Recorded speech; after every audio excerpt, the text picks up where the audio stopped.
What's going on? It's your boy Nigel's Canvas back at it again for another video. And today we're going to be talking about becoming an account executive in AE or becoming an SDR, BDR, business development rep, sales development rep.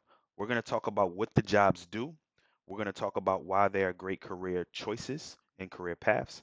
We're going to answer some top level questions, some FAQs that we get. And then we're also going to discuss the things that you actually need to be successful in the role or even to break into the industry. Welcome back to the channel. Again, my name is Nigel. Well, I've been working in tech sales for the last 7 years, currently live remote, travel, etc. In today's video, we're going to dive deeper into tech sales. So when we think about an AE or SDR, we have to first define them. An AE is an account executive, and their job is simply to bring in more money for the company. Their job is to close. Their job is to make money. Their job is to take the leads that come in and get them to purchase the software, to purchase its technology, or purchase whatever you guys are selling. The SDR, BDR, their role is a little bit different. Their role is to create the demand. Their role is to reach out. Their role is to get leads, essentially, get people interested in the product. Now, what's interesting in today's current space, there are a lot of tech sales jobs that will do both, where you'll be doing a little bit of SDR, BDR work, and they'll actually want you to close as well. So it just depends. Those are great questions to ask when you're on an interview. Hey, is this a full sales cycle? Will I be doing SDR, BDR work? If you're SDR, BDR, will I be physically closing? Is there contract negotiation, redlining, etc.? These are some different terms and terminology that's really important to ask. Now, for me, let's talk about why this is a great career path. And this is completely unscripted, just speaking off the top of my head. Now, I always advocate for tech sales for a few reasons. Number one, the money. I'm gonna be honest. Most jobs you only get a base salary and they may give you 5%, 10% bonus if you're lucky. At tech sales, we do get a competitive salary. We do get a very competitive sales bonus. So let's use some easy numbers. On average, the person breaking into tech sales, they can make an average of 60 to 75 on the base. Maybe lower, maybe higher. Now, most jobs, that's it. If you're making 70K on the base, again, you'll get a 7K bonus at the end of the year. Congratulations. At tech sales, if you're getting 70K on the base, most companies will match that in sales commission, maybe a little bit lower. But most companies will also give you an additional 70,000 that you can make in sales commission. So if you hit your calls, you hit your quotas, you set the meetings, you're going to make an additional 70,000 and it won't be paid out at once. It'll be paid out by the quarter, or if you're really lucky, by the month. That's another great question to ask. How does the sales commission structure work? Are we paid out quarterly? How big is my pipeline? What are my targets, right? You have to hit a target to unlock that money.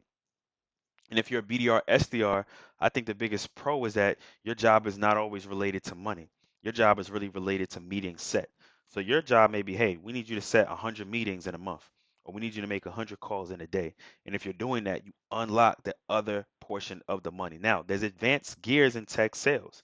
The other component when we're talking about money is going to be the equity and stocks. A lot of these startups, a lot of these companies will offer you equity in stocks, which you don't get in a lot of other fields. Outside of the money, I love the flexibility.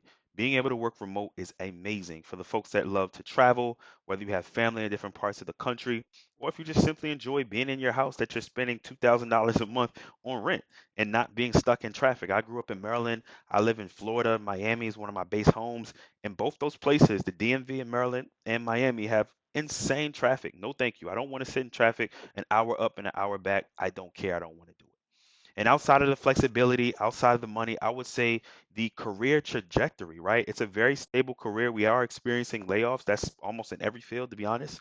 But just as quick as you can get a job, you're able to get another one, right? So there's elements of job stacking, which we'll talk about in different videos.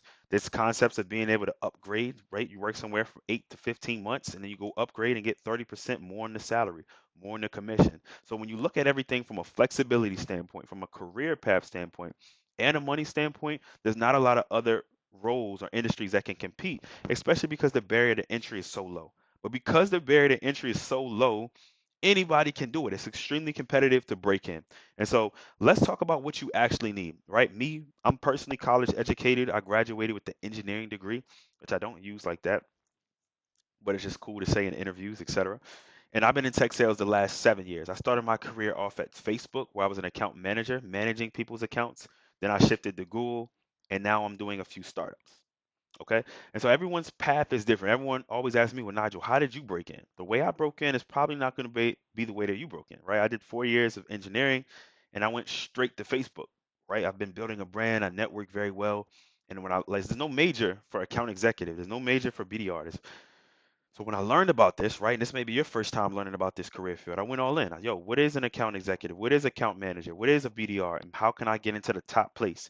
Because being in a BDR or an AE at Joe Schmo Hamburger Shop is a lot different than being a BDR and AE at Salesforce, at Facebook, at Google. And you don't have to shoot for these large companies because now in the AI space in the startup world, these other companies are paying the same amount, if not more. But if you're going to do this job, guys, whatever you're thinking, go ahead and add another 10K. Whatever you're thinking, go ahead and start networking across the board.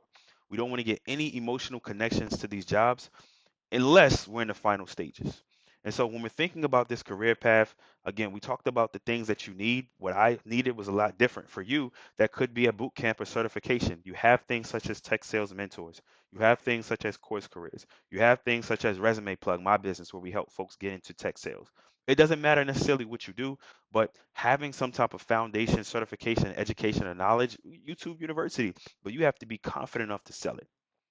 All right. I have folks that did not finish college at all. I have folks that worked door to door, solar, real estate, wholesaling, easily being able to break into tech sales. When I say easily, they put in the work.